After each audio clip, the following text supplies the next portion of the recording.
पालिका अध्यक्ष होने के नाते नैतिक दायित्व था। इसके लिए मैंने देवगढ़ की जनता की सेवा के लिए 78 बिंदुओं का एक श्वेत पत्र तैयार किया। समय समय पर मैंने प्रशासनिक उच्च अधिकारियों को, राजनेताओं को, सबको मैंने अपना पत्र दिया और राज्य सरकार के मंत्री महोदय उदयलाल जी आंजना और संभागीय आयुक्त भट्ट साहब और पूर्व कलेक्टर या राजसमंद के अरविंद जी के समय मैंने 78 बिंदुओं का श्वेत पत्र उनको दिया और मैंने उनसे निवेदन किया कि मुझे देवगढ़ के हित में काम करना है। उस समय मैंने विधायक महोदय से ये कहा था कि विधायक जी, अगर देवगढ़ के हित में आपका पसीना बहेगा तो शोभालाल देवगढ़ के विकास को खून से सींचेगा। लेकिन इनकी शुरू से जो मंशा रही है, मेरी बोर्ड बैठक 2000 फरवरी 19 में देवगढ़ नगर पालिका की बोर्ड बैठक हुई है। 3 सालों में कोई बोर्ड बैठक नहीं हुई है। मैंने सैकड़ों पत्र लिख दिए, यानी कि बोर्ड बैठक को कराने तक राष्ट्रपति, प्रधानमंत्री तक के दरवाजे तक दस्तक दे दी मैंने। टेंडर में स्थगित की थी आपने? हाँ, वो इसलिए स्थगित की थी कि मेरा 16 बिंदुओं का एजेंडा था। इन्होंने 3 बिंदुओं पे लिया है और जो समितियां इन्होंने एक तरफा 14 समितियां कांग्रेस के बहुमत वाली बनाई। नगर पालिका अध्यक्ष को भी अपनी समिति में इन्होंने 3 सदस्य के साथ अल्पमत में रखा।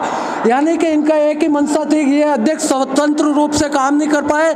दलित समाज से, एससी समाज से है। इस संभाग में एकमात्र सीट है, राजस्थान में एकमात्र नगर पालिका अध्यक्ष की सीट पे शोभालाल रेगर के रूप में मैं निर्वाचित हुआ हूँ। लेकिन इनको न तो कोई दलित समाज से लेना देना है, न विकास के लेना देना है। मेरे जनता के कामों को अटकाया गया, भटकाया गया। और जो नगर पालिका में ईओ है वो बिल्कुल, मैं कह रहा हूँ कि आपको खुल के भ्रष्टाचार कर रहा है। उसको 1-1 लाख रुपए तक का पावर है। उसमें कोरोना काल से 30-30 हजार रुपए का आइटम 80-80, 90-90 हजार में खरीदे और मैं निरंतर उनकी पत्रावलियां मांग रहा हूं, सब दस्तावेज मांग रहा हूं। मैंने सैकड़ों पत्र दे दिए कि मुझे सब पत्र अवेलेबल कराए। मेरे निरीक्षण का अधिकार है, पत्रावलियों का देखने का अधिकार है, लेकिन इन सबको बातों को दबाया जा रहा है। भूमि रूपांतरण में अनियमितता है, टेंडरों में अनियमितता है। आप सीधे ये बताइए, आपको हटाने में सबसे बड़ा योगदान सबसे बड़ा योगदान सुदर्शन सिंह जी रावत भीम विधायक का है। और खुले रूप में उन्होंने 22 दिसंबर 2022 को मेरे विरुद्ध धरना लगाया था। उन्होंने एक ज्ञापन दिया निलंबन का और 20 दिन बाद ही तुरंत ये कैसे प्रकरण आ गया कि उस दिन मैंने अपने हक की बात उठाई, एक पत्रावली की बात उठाई और जो उस पर वार्तालाप चल रही थी, इनका राजस्थान प्रशासनिक सेवा का अधिकारी कहता है कि ऐसी कोई सामान्य बहस थी, कोई पत्रावली फेंकने जैसी बात नहीं हुई, कोई घटनाक्रम नहीं हुआ। और विधायक के धरने के तुरंत 20 दिन बाद ये षड्यंत्र करके जबरन मेरे को द्वेषतावश निलंबित किया गया। क्या आपका ये कहना है कि जो प्रशासन है वो विधायक के दबाव में काम कर रहा है, इस वजह से आपको पूर्ण रूप से 100% रूप से हमारा ईओ उनका चेता है और पूर्ण प्रशासन उनके दबाव में है।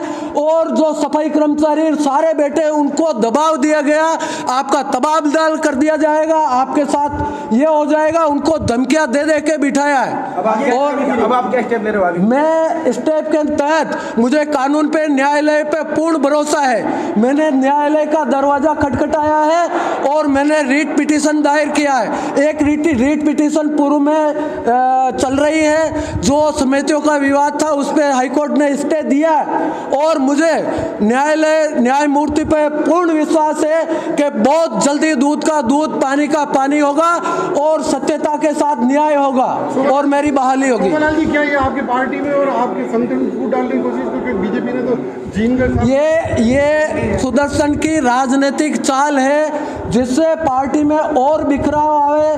पार्टी में जो इसने द्वंद्व पैदा किया, जानबूझ के पैदा किया है, ताकि ये सोचता है कि अगर पार्टी में बिखराव आएगा तो मैं एक तरफा इस सीट को निकाल लूंगा। क्या दिनेश जिनकर को अध्यक्ष बनाया था, आप उस पर सहमत नहीं है? आपकी पार्टी के हैं?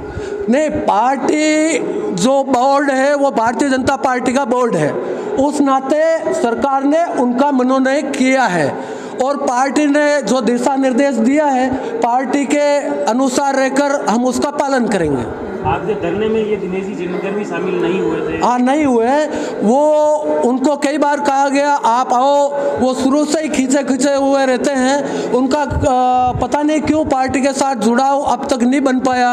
वो हर कार्यक्रम से दूर भागते पार्टी से। सर, आपको निष्कासन क्या हवाला देके क्या मेरे ऊपर 2 आरोप लगाए हैं। एक तो के नगर पालिका के ईओ के कक्ष में अभद्रता और दुर्व्यवहार हुआ और पत्रावली फेंकी गई, जबकि वहाँ 6 लोग थे उस कमरे में।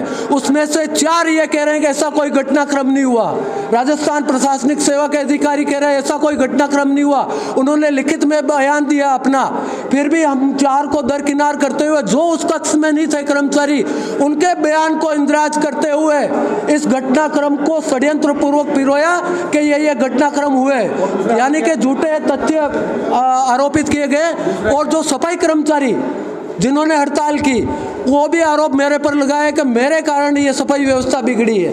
ये इस सरकार का अन्याय, अत्याचार है। क्या आप मानते हो संगठन में बिखराव की स्थिति है?